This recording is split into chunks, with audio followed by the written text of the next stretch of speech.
ये हमारा एक ट्रेन का चिल्लर है।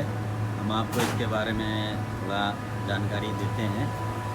ये इसका नेम प्लेट है जो कि ये मेड इन फ्रांस है। इसका मॉडल RTAD 115 115 TR का है। ये इसका सीरियल नंबर है और ये इसमें गैस R134 ये है और इसमें इसका 2 सर्किट है। एक सर्किट में गैस 40 kg आता है, एक सर्किट में गैस 43 kg आता है जो गैस है।